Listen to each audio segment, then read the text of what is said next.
Okey. Oh, dah pukul 9.05. Kita mulakan ya bina malam ini. Bismillahirrahmanirrahim. Alhamdulillahirrabbilalamin. Allahumma salli ala Muhammad wa ali Muhammad.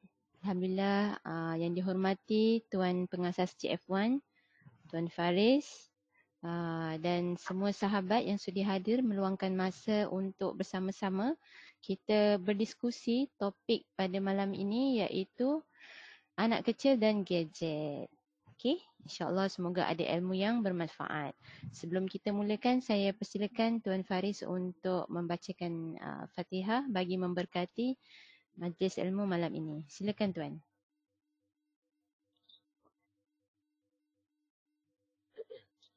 Bismillahirrahmanirrahim.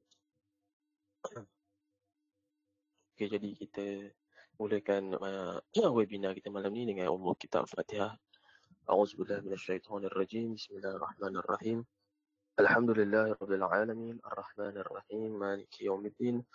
Iyyaka na'budu wa iyyaka nasta'in. Ihdinas siratal mustaqim, siratal ladzina an'amta 'alaihim ghairil maghdubi 'alaihim waladdallin. Amin. Alhamdulillah. Okey, jadi dengan bacaan tadi kita memohon kepada Allah agar memberkati, mempermudahkan, memberi tambah kebaikan atas ilmu-ilmu yang insya-Allah akan dikongsi kepada diri kita dan keluarga kita insya-Allah. Dan juga kita mohon dengan bacaan Al-Fatihah tadi, kita mohon kepada Allah agar sentiasa memberikan kekuatan dan kesabaran kepada saudara-saudara kita yang mana yang ditindas, dizalimi, terutamanya di Palestin, di Yaman, di Syria, dan di mana saja mereka yang berada, yang ditindas, yang dizalimi, mungkin bukan dari segi peperangan, tapi dizalimi atas sebab-sebab tertentu, mungkin isu orang kata apa, di tempat kerja kan, mungkin ada sedikit salah faham ataupun yalah, ada sesuatu, ada masalah yang kita rasa kita dizalimi, mungkin gaji, bayaran kerja apa semua tidak dibayar pada tempoh yang ditetapkan, itu pun dikira dizalimi lah kan, dizalimi. Jadi kita mohon kita doa kita tadi, bacaan tadi kita berdoa dan memohon kepada Allah agar sentiasa memberikan kita kekuatan lah dan kesabaran insya-Allah. Okay, jadi saya pas semula webinar ni kepada Puan Husnul untuk diteruskan insya-Allah. Okey, alhamdulillah, terima kasih Tuan Faris atas bacaan Fatihah dan juga doa mengingati saudara kita yang tertindas terutamanya di Palestin. So insya-Allah hari ni kita nak ajak semua sahabat memberikan sedikit perhatian kepada isu yang mungkin jarang kita ketengahkan, jarang kita berbincang. Sebenarnya isu ni sangat memberi impak. Terutamanya kepada keluarga, kepada institusi keluarga. Sebab banyak kali juga kita dengar kan masalah-masalah sosial, bahkan masalah perceraian disebabkan oleh makhluk yang bernama gadget ni. Tapi malam ni kita nak fokus tentang impak gadget ni terhadap anak, terutamanya anak kecil. So kita mulakan sekarang. Bismillahirrahmanirrahim. Okey. Ni saya gunakan buku oleh Dr. Rizal lah. Ni adalah buku otak tulisan Dr. Rizal Abu Bakar. So di sini beliau kongsikan tentang tahukah anda bahawa penggunaan telefon pintar akan menyebabkan ketagihan. Dan lebih menakutkan lagi ialah telefon pintar itu akan memaksa keluar dopamin. Dopamin ni adalah sejenis hormon bahagia. Kemudian Dr. Rizal menyebut lagi bahawa jika hormon ini berlebihan, ia akan menyebabkan ketagihan. Akibatnya anak mula tiada toleransi, mengamuk dan bertindak secara fizikal. So di sini kita nampaklah bahawa jika kita dedahkan seorang anak, terutamanya anak kecil, kepada telefon pintar, ia akan memaksa keluar sebuah hormon namanya hormon dopamin. Dan apabila berlebihan, inilah yang menyebabkan ketagihan. Bila ketagihan, adalah impak buruknya, iaitu anak tu mula tiada toleransi, dia mengamuk dan boleh bertindak secara fizikal, memukul orang misalnya. Okey.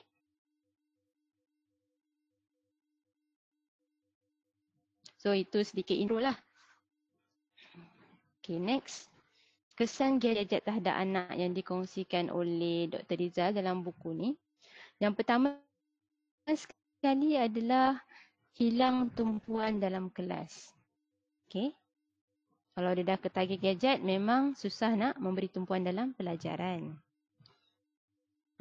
Kalau ada sesiapa nak menambah ataupun nak beri komen atau persoalan, boleh terus unmute. Ini santai-santai sahaja kita berkongsi. Okay. So yang pertama tadi, kesan gadget terhadap anak ialah hilang tumpuan dalam kelas. Yang kedua, perkembangan otak anak terbantut. Ni tak ramai yang tahu.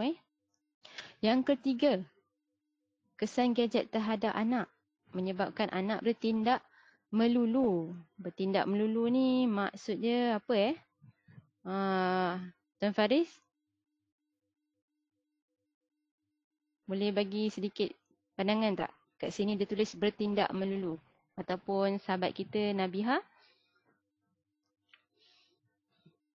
boleh unmute kalau ada pandangan. Apakah maksud bertindak melulu? Mungkin maksud dia bertindak secara tanpa rasional lah. Mungkin mudah bergaduh. Macam tu. Ada penambahan tak? Kalau ada penambahan boleh terus on mic ya. Kalau tak ada saya teruskan. Okay. Alright. Yang keempat, kesan gadget terhadap anak. Anak jadi lebih agresif. Lebih agresif. Jadi ini kita nampak sendirilah kan, dalam mungkin ada di kalangan ahli keluarga kita kan, ataupun anak kepada saudara mara kita kan. Nampak cepat je marah. Cepat je naik angin kan. Mungkin salah satu sebabnya adalah kesan ketagihan terhadap gadget tu tadi. So kita kena beringat dan berhati-hati. Yang kelima, kesan gadget terhadap anak ialah dia mengganggu waktu tidur. Bila dah ketagih gadget, dia akan mengganggu waktu tidur si anak. Okay, yang keenam adalah kesan gadget terhadap anak. Anak tu menjadi kurang empati. Okay, sifat kurang empati dalam diri dia tu kurang. Maksudnya apa empati ni, dia tak mudahlah bersimpati dengan orang lain kan, yang mungkin memerlukan pertolongan. Dia tak mudah nak memahami kesusahan orang lain. Ini adalah salah satu kesan negatif gadget terhadap anak yang dikongsikanlah oleh Dr. Rizal. So dalam buku ni dia sharekan 6 kesan negatif gadget terhadap anak. Kalau ada sahabat-sahabat nak tambah, boleh tulis di ruangan komen atau unmute. Tuan Faris, ada apa-apa nak tambah ke? Sebelum kita teruskan ke agenda seterusnya. Tak apa, boleh teruskan. Teruskan dulu.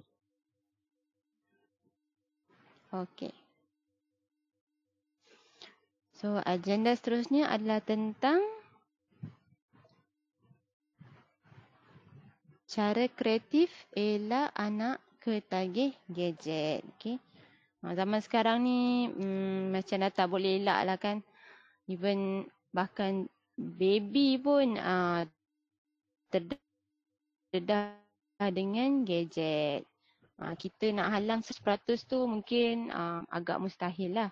Tapi mungkin sekurang-kurangnya kita boleh kurangkan sedikitlah pendedahan anak kecil terhadap gadget.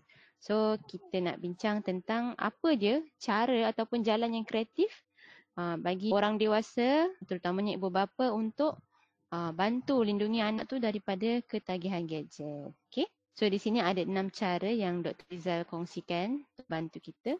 Yang pertama, tunjukkan contoh. Maksudnya orang dewasa tu sendiri kena tunjukkan contoh depan anak kecil. Tinggalkan gadget, telefon bimbit ke, tablet ke, komputer riba ke, kan. Tinggalkan selama beberapa jam. Terutamanya di hadapan anak kecil lah yang memerhati. Gunakan masa ini untuk meluangkan masa bersama keluarga dan anak-anak.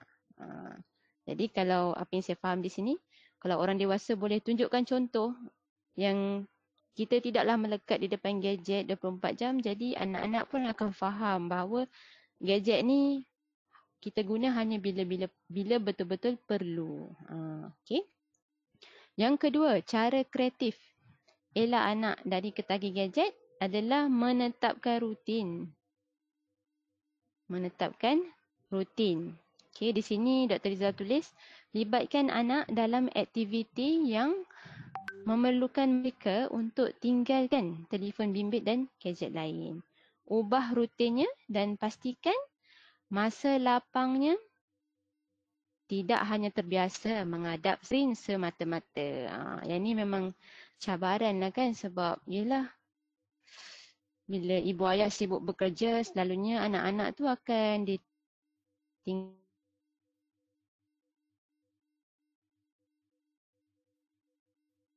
dengan pengasuh ataupun dengan gaji, kan. So pengasuh dan orang gaji pun sibuk. Mereka biarkan anak-anak tu menghadap skrin, tengok TV dengan gadget.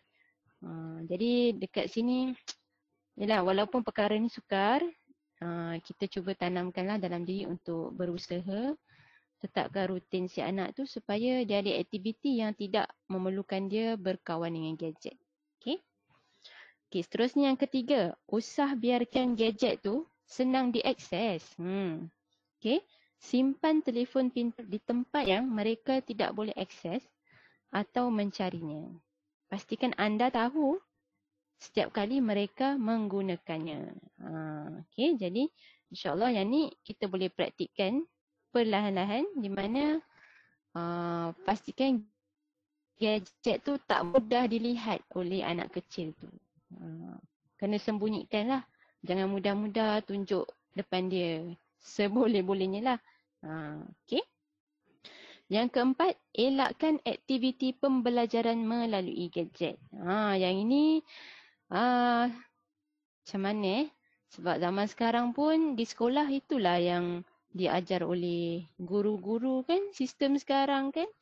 Mereka nak pelajar tu menggunakan gadget.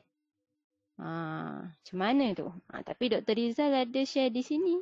Kita perlu elakkan aktiviti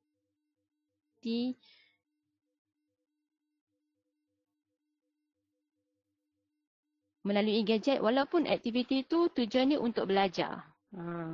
Kan? Sebab gadget tu boleh menyebabkan ketagihan kepada anak kecil. Yelah, kecil je tak pandai untuk kawal diri dia. Dia tak pandai diri dia. Jadi, sangat negatif lah impak dia kalau anak tu sudah terdedah dengan gadget. Sebab tu, apa yang saya faham, sebab itulah Dr. Rizal suruh kita elakkan penggunaan gadget walaupun aktiviti tu bersifat untuk belajar. Okay. Alright. Yang kelima, galakkan aktiviti luar. Kita perlu galakkan anak kecil ni terlibat dalam aktiviti luar. Buat aktiviti luar lah. Contohnya main di luar, pergi taman permainan, pergi pantai. Apa lagi? Kan, biar dia berinteraksi dengan nature. Tidaklah di rumah melihat TV semata-mata, kan? Okey. Seterusnya yang keenam, libatkan aktiviti berdasarkan pembelajaran. Okey, mungkin je lah aktiviti yang tujuannya untuk belajar tetapi tidak menggunakan gadget lah, kan. Contohnya melukis, mewarna mungkin.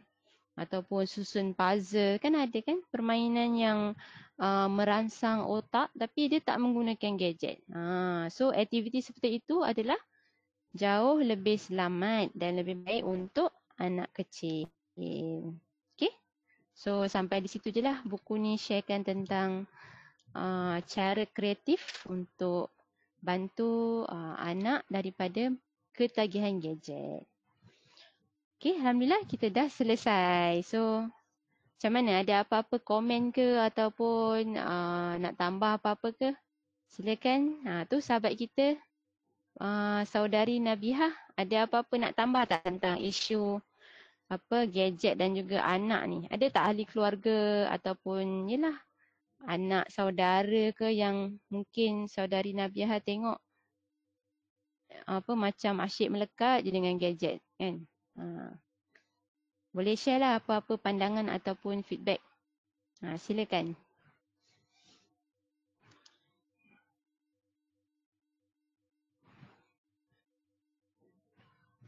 Kalau segan nak bercakap boleh tulis dekat ruangan komen. Oh, rajinnya sahabat kita ni siap tulis lagi dekat nota. Alhamdulillah. Terima kasih Nabihah.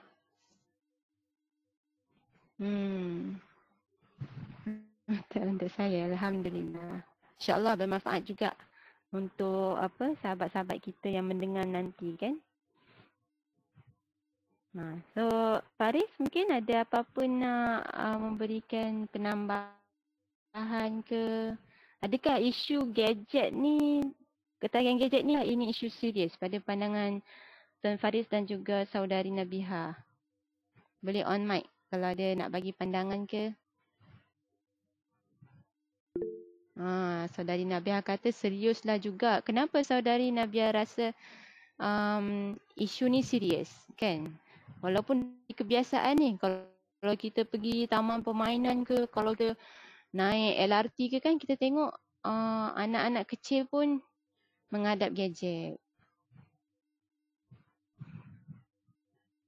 Boleh tulis dekat ruangan komen pandangan saudari ya. Tuan Faris angkat tangan, silakan.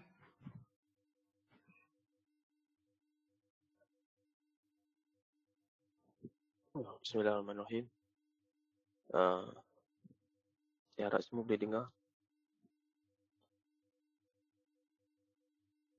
Alhamdulillah boleh dengar. Okay, Puan Nabihah boleh dengar? Sebab tadi line agak putus-putus. Bila Puan Husnul bercakap tu, dia ada time dia hilang-hilang. Mungkin di Penang ni nak hujan rasanya. Oh ya ke? Allah Akbar. Jadi Okey. Tapi Alhamdulillah suara Tuan jelas. Okay. Saudari Nabihah pun kata jelas. Boleh teruskan.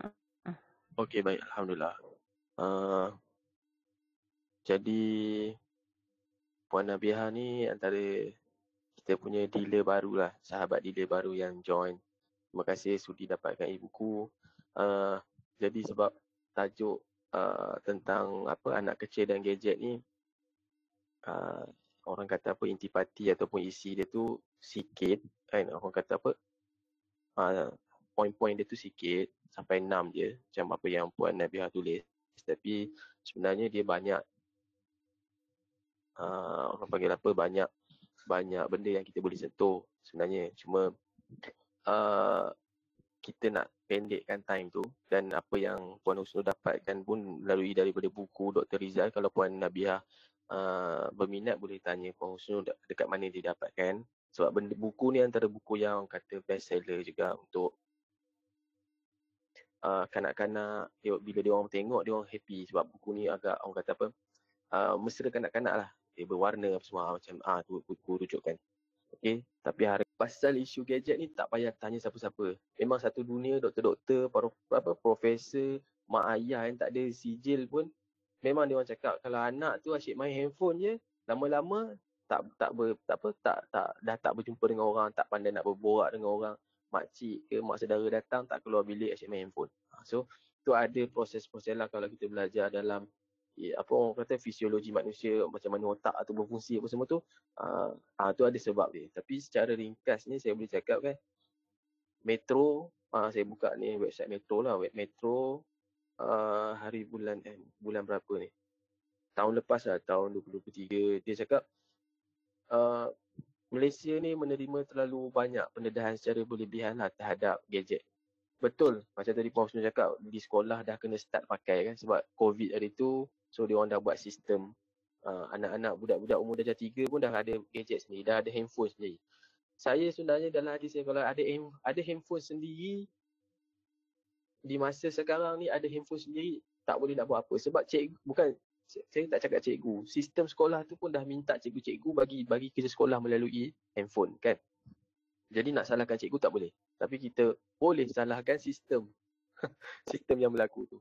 Sebab yang cakap ini pun ada kebanyakan doktor-doktor juga. Dia cakap, contoh saya ambil daripada USM punya website ni. Dia ada buat artikel. Dia cakap implikasi gadget Tuan Faris nak share ke? Maaf. Fakulti. Tuan Faris. Okay, boleh juga. Nak share slide ke? Ya, ya. Okay, saya boleh stop juga. sekejap. Alright, silakan. Okay. Bismillahirrahmanirrahim. Mana dia?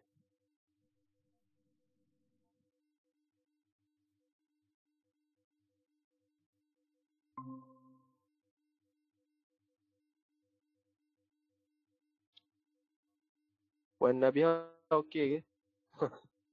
Sebab Puan Nabiha seorang je hadir hari ni.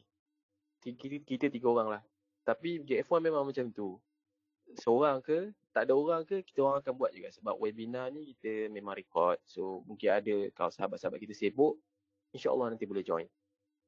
Dan sebab tu kita tetap go on juga walaupun seorang. Tapi kita ucapkan tahniah sebab sudi hadir. Jadi kita taklah bercakap 2 orang kan. Bercakap juga dengan Puan Nabiha. Okay, jadi saya tunjuk. Boleh nampak tak? Boleh nampak tak ni? Puan Husnul? Alhamdulillah, boleh. Ketagihan Okay, gadget dalam so, kalangan kanak-kanak. Bagus. Ni saya dapat daripada Buletin Umum Pusat Racun Negara. Okey, tak apa. Penawar racun memupuk kesihatan. Jadi dari University Sains Malaysia. Jadi ada seorang ni dia buat sikit artikel. Yulita Hanum. Tak sure dia ni student ke atau profesor ke apa. Tapi dia ceritalah sedikit pasal gadget. Lepas tu kan kanak-kanak memang kanak-kanak zaman sekarang ni tak boleh lari lah sebab dah menjadi komponen penting. Kan dia orang main game sebab saya ada juga anak saudara yang dia hanya guna phone dia untuk buat kerja sekolah. Ada juga yang anak saudara saya yang tak buat kerja sekolah pun main gadget. Sebab dah habis buat kerja sekolah, dia dah jadi susah nak lepaskan gadget tu. Jadi dia main gadget pula. Okay. Jadi macam apa yang dikatakan sini menjadi komponen penting dalam kehidupan seharian. Tak boleh nak buat apalah. Cuma yang saya risau bila mana setiap budak hari ni umur darjah 1 sampai darjah 3 dah boleh guna tablet ke phone ke apa kan.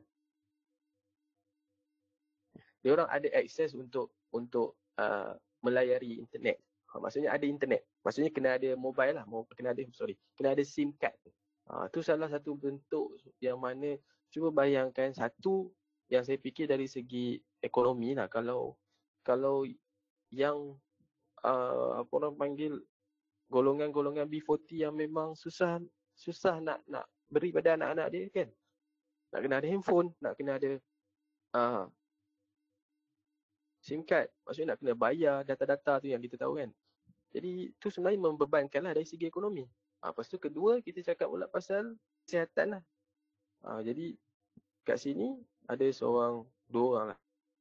Satu pensyarah kanan Fakulti Ekologi Manusia, Profesor Madya Dr. Hanina Halimatus Sadiah Hamsan. Dia cakap berlebihan ni boleh mengakibatkan gejala hampir sama seperti dialami individu ketagihan dadah. So sebenarnya sangat dahsyat lah. Nampak anak berhipus, ketar-ketar. Sebenarnya otak ni semua dah tak berfungsi sebaik orang kata sefitrah mungkin lah. Dan tak bertindak sebagai seorang manusia. Dia dah jadi macam hamba kepada gadget tu kan. Jadi macam orang kata tak normal lah, senang cerita. Jadi Macam dia cakap kat sini, sebagai contoh, kanak-kanak bermain permainan melalui gadget, kelakuan mereka akan lebih agresif, pernafasan laju, kelenjar, adrenalin dan dopamin meningkat. Yang mana kesannya sama seperti ketagihan kokain, dadah tu lah. Sebenarnya bahayalah kalau bayangkan Puan Nabiah mungkin dah berkahwin. Kalau tak berkahwin lagi pun mungkin nanti satu hari dapat anak. Bila sampai satu zaman tu, anak-anak kita dia perlu bermain dengan handphone kan. Jadi apa tindakan kita, apa yang perlu kita buat kan. Yang tu masing-masing kena study lah, masing-masing kena faham lah. Kalau dah sampai ketagihan seperti kokain ni, maksudnya berbahaya lah. Maksudnya kalau sampai satu zaman nanti contoh 20, 25, memang tak ada dah buku teks. Tak ada dah buku teks, sekolah pun semua ada sistem cyber ni, apa semua kan. Pergi sekolah memang kena bawa handphone. Orang kata nak buat macam mana kan, dah kena pergi sekolah juga kan. Tapi kena jaga pula. Yang ketiga yang saya nak tekankan, kita kena jaga dari segi tadi apa orang panggil dari ekonomi. Lepas tu kesihatan. Boleh jadi ini apa yang panggil macam ketagihan ni. Yang kedua apa? Yang ni yang paling bahaya lah, maksudnya orang kata apa, pemikiran. Pemikiran ni paling dahsyat lah. Kan? Ada orang sakit tapi pemikiran dia bagus. Contoh macam para nabi kita sakit tapi still tahu yang ni ujian Allah apa semua, still solat kan, still orang kata apa, bersyukur dengan apa segala bentuk ancaman ujian tu kan. Tapi ada orang dia tak boleh. Jadi bila isu ketagihan kokain ni kan, macam main phone ni dah macam ketagih kokain, gadget tu, kalau dia tak boleh nak kontrol mindset dia, itu bahaya. Dia akan melayari internet ke tempat-tempat yang tak sepatutnya lah. Macam ada saya baca kat sini contoh. Ni rakyat kita ketagihan peranti. Saya pun pernah satu masa juga ketagih. Tapi sekarang selalu bila tidur malam buat airplane mode. Itu bang radioaktif semua tu kan. Tapi dekat sini pun ada cakap yang ada masalah. Contoh macam Presiden Persatuan Pengguna Cyber ada cakap pasal kes speech delay, lambat bercakap. Yang ni kita kena jaga. One day Puan Nabiah ada anak, kena make sure benda ni. Lepas tu yang paling ini paling takut sekali lah. Ketagihan gadget boleh berlaku seawal usia 3 tahun. Bukan darjah 3 tau tak? Macam tadi saya sembang darjah 3 macam anak saudara saya. Ini tak seawal usia 3 tahun. Kita pernah tengok kan ada mak ayah bagi tablet ataupun handphone dia dekat anak dia yang kecil supaya anak dia tak merengek. Ya betul. Orang kata maksudnya isu merengek tu dah settle kan.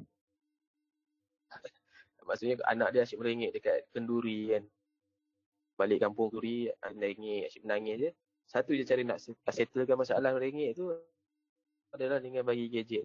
Ya, benda tu settle. Tapi kena ingat, in the long term tu, dia akan jadi sesuatu lah. Sebab tu apa yang berlaku di US, di Europe, dia ada masalah yang mana isu, kalau Puan Nabiah pernah dengar, Puan Muslim pernah dengar, isu LGBT kan. Banyaklah, ini salah satu isu. Yang mana budak-budak di sana yang dah menganggap LGBT tu tak ada apa-apa, isu okey, normal. Sebab apa? Dia melalui handphone ni. Dia rasa, dia baca, ada buku kanak-kanak di US yang mana dia buat buku LGBT. Dan budak-budak tu baca melalui internet ni, dia rasa, oh, benda ni boleh lah sebab dah dikeluarkan oleh cikgu, dah dihantar oleh sekian-sekian.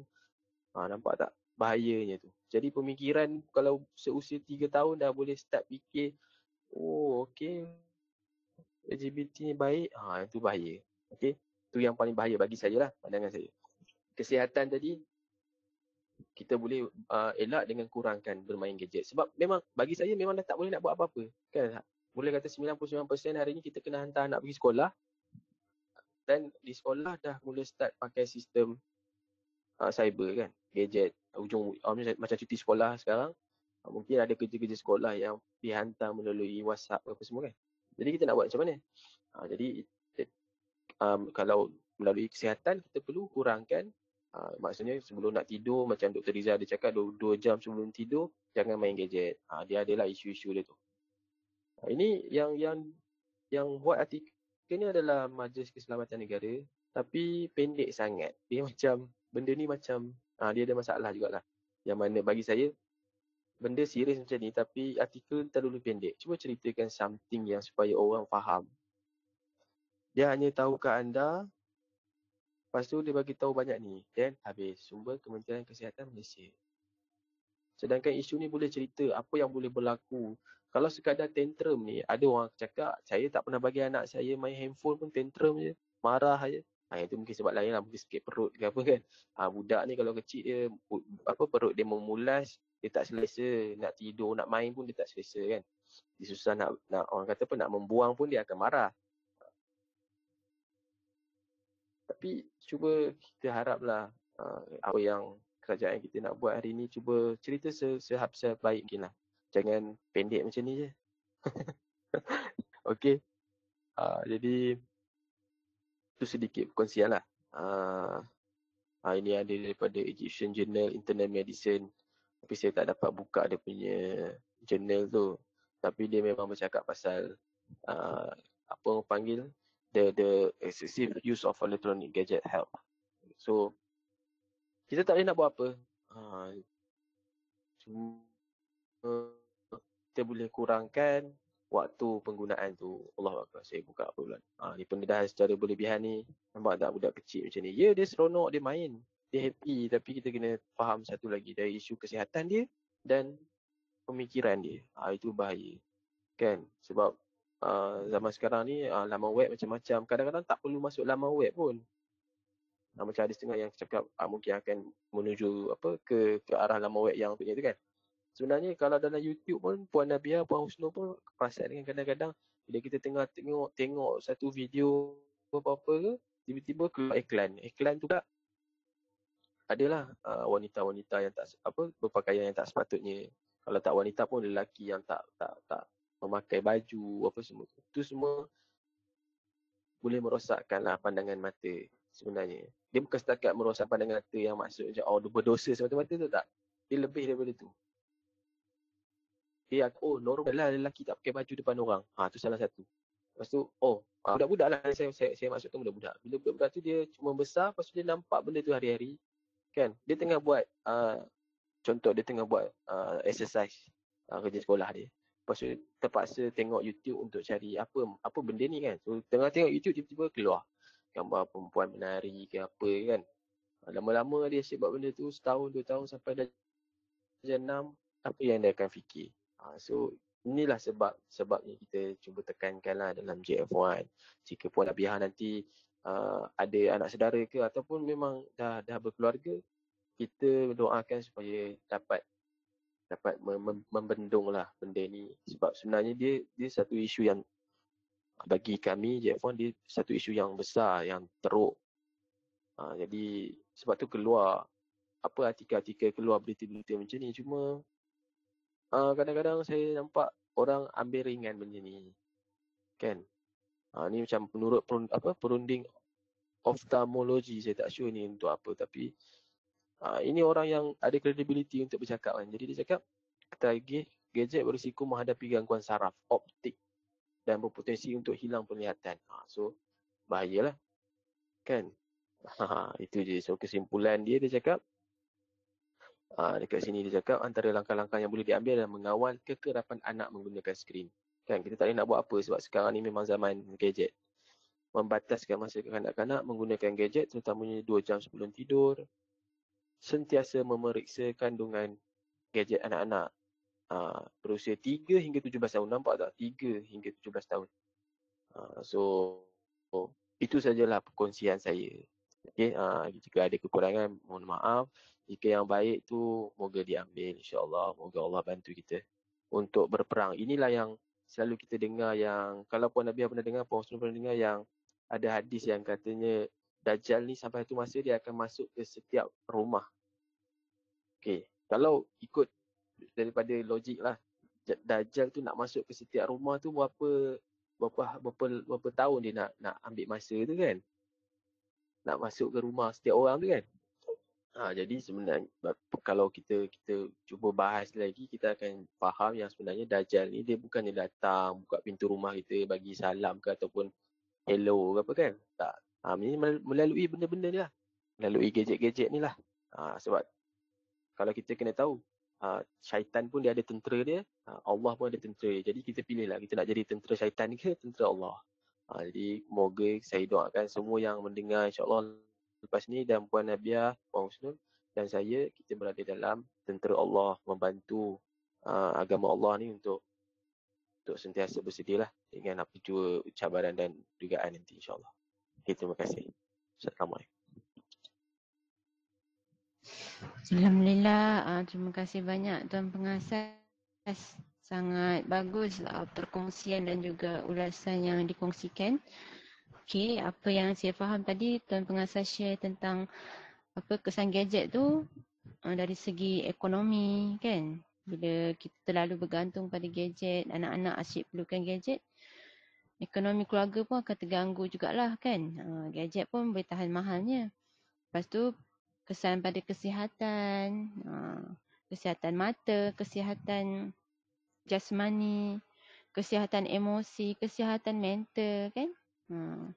Bila dah ketagih gadget memang banyaklah kes malas nak jumpa orang kan. Dia lebih suka dengan dunia dalam gadget tu.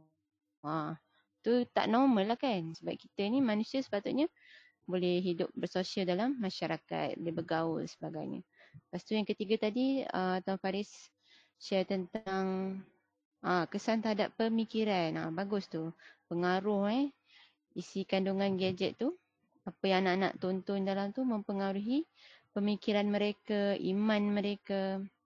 Jadi itu juga perlu kita pertimbangkan. Okay. So sebenarnya banyak lagi yang kita boleh bincangkan. Masa tinggal lagi. Sebenarnya nak 30 minit je. Dah terlebih. Tak apa InsyaAllah kita harap perkongsian ni bermanfaat. Dan sebenarnya ada lagi kesan yang menakutkan lah. Tapi tak di-share dalam buku ni. Kesan yang menakutkan ni. Apabila anak tu dah boleh akses pada gadget. Maksudnya dia juga terdedah dengan bahan-bahan yang merosakkan seperti bahan pornografi. Itu insyaAllah kita akan bincangkan dalam mungkin webinar akan datang. InsyaAllah. Kami tim GF1 bukan sekadar mengambil berat isu kewangan emas, tapi juga mengambil berat tentang isu kesihatan dan juga isu membina keluarga yang diredai Allah. InsyaAllah.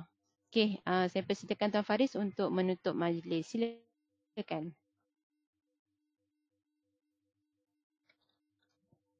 Okay, bismillahirrahmanirrahim. Alhamdulillah. Jadi insyaAllah kita boleh tamatkanlah webinar kita malam ni.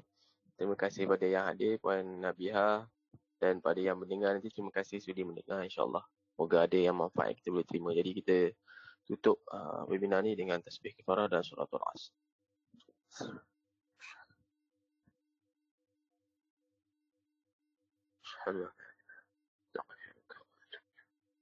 Bismillahirrahmanirrahim. Wal 'asri innal insana lafi khusr. Illa alladhina amanu wa 'amilus shalihat wa tawassaw bil haqq wa tawassaw bis sabr. Okey, alhamdulillah. Jadi terima kasih Puan Nabiah sudi hadir. Semoga Allah memberi